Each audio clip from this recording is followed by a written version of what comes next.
Morning everybody, welcome to the Sunday Thought for the Day Facebook Live post for this Sunday, which is the fourth Sunday of Easter. We've just finished the Zoom service, so if you want to join in with that next week, please message me and we'll sort you onto the list to get get the information so that you can log in. So today's Gospel reading is from John 10, and it's the very beginning. It's the Good Shepherd and his sheep. Very truly, I tell you, Pharisees, anyone who does not enter the sheep pen by the gate, but climbs in some other way, is a thief and a robber. The one who enters by the gate is the shepherd of the sheep. The gatekeeper opens the gate for him, and the sheep listen to his voice. He calls his own sheep by name and leads them out. When he has brought out all his own, he goes on ahead of him, and his sheep follow him because they know it is his voice. But they will never follow a stranger. In fact, they will run away from him because they do not recognize a stranger's voice. Jesus used this figure of speech, but the Pharisees did not understand what he was telling them.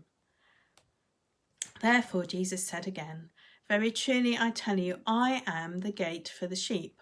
All who have come before me are thieves and robbers, but the sheep have not listened to them. I am the gate. Whoever enters through me will be saved. They will come in and go out and find pasture. The thief comes only to steal and kill and destroy. I have come that they may have life and have it to the full.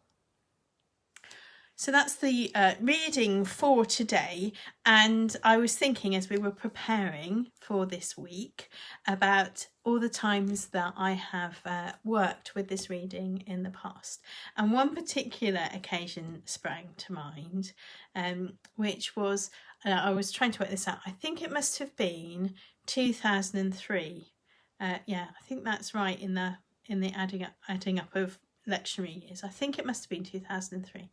I was pregnant with Elspeth, and I was on placement in Cirencester in the little group of churches there. We went to one of the churches at that time, but the other two churches were not ones that we usually attended, so I had been allowed to do my placement in those two churches because I was pregnant with Elspeth, and so I didn't have to travel as well as do my placement. Anyway, for this particular Sunday, with this reading about the sheep and the reading about the sheep and being called by name, I was given the family service at Watermoor, at Holy Trinity Watermoor, and I was allowed to do whatever I wanted. Now, some of you who know me well know that that is always dangerous. If you let me do whatever I want in that situation, and it was a bit experimental. So what I did was I prepared cardboard cutouts of sheep, and they were from a box. They were, I guess, about, you can't see, they're about that big, and there were 12 bags, I think. There were 12 bags which all contained a Pritt stick, some cotton wool, some felt pens, and one of these cardboard outlines. And we got to the sermon slot, and then the vicar handed over to me. So this was before I was ordained. This is my pre-ordination placement that I was doing, and the vicar said, well, over to you, Janet. So I split the church. There were about 120 people there. So I said, can you get into groups of 10, mixture of children and adults, or just adults is fine. And I gave everybody one of these bags, which had the sheep cut out and the craft materials in it. And they looked at me because this was unheard of, really. And I said, okay, so in the bag, there are the sheep cut out, the cotton wool, the glue, and the felt pens. And I said to them, okay, so I want all 10 of you together to make the sheep. You need to make a sheep. You need to draw a face on your sheep, you need to colour in the legs of the sheep, and you need to stick cotton wool on the sheep. And everybody has to do something. Of the 10 of you, this isn't a job for one person, everybody needs to make the sheep. And then you need to name the sheep. Now, at this point, when they were just doing everything all by themselves, the vicar turned to me and said, Janet, do you know if this is going to work? And I was like, I have no idea if this is going to work at all. I have no idea. As they are quite stunned and sticking things onto the sheep, they were getting on with it beautifully. And then once everybody had finished, which took, I don't know, maybe 5-7 minutes, and they'd all thought of the name of their sheep, I said, okay, well, one person is going to have to bring this sheep up. And we made a list of the names, and I called out the name of the sheep, and that person then had to bring the sheep forward because the sheep knew its name and was coming up. And we were using that to remember that Jesus knows our names and calls us to him to a safe place. I was thinking this week, and I thought, well, this reminds us of two things, doesn't it? One is that we are all kind of living in that moment where, when the vicar said to me, Janet, is this going to work? We're all living in that moment where we're going, we don't know. We're going to give it a go. We don't know whether it's going to work or not. I mean, we had an incident a bit like that in the Zoom service, I have to say, but it was fine. Is it going to work? Tonight we've got a Zoom service of Compline, which we've not done before. So we don't know if it's going to work. We have no idea. We are doing things that we think will work, that the evidence suggests might work. Often things that will only work if people will do them all together and take part in them, like everybody was supposed to be making this sheep.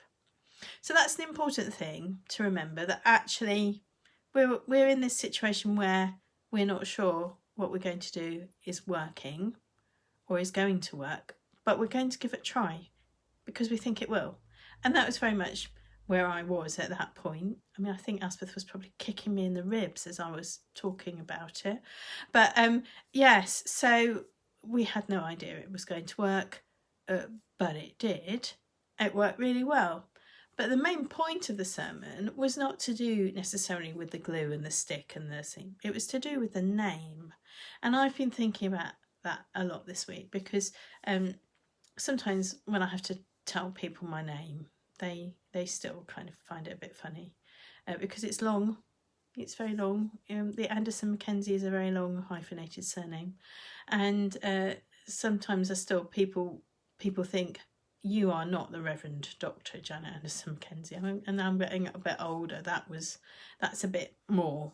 That happens a bit less. But if you can imagine, I became the Reverend Dr. Janet Anderson Mackenzie when I was 33, and which surprised people at the time that was who they were expecting. But I'm not sure that that's the name that I think Jesus will call me. I don't think that is the name that Jesus does call me, because Jesus knows our name. He calls us by a name that we recognise, that he will call us to himself. So he just calls us and we recognise his voice and he calls his name. This is what happens, of course, when Jesus is with Mary at the tomb. He says to her, Mary, and she recognises his voice.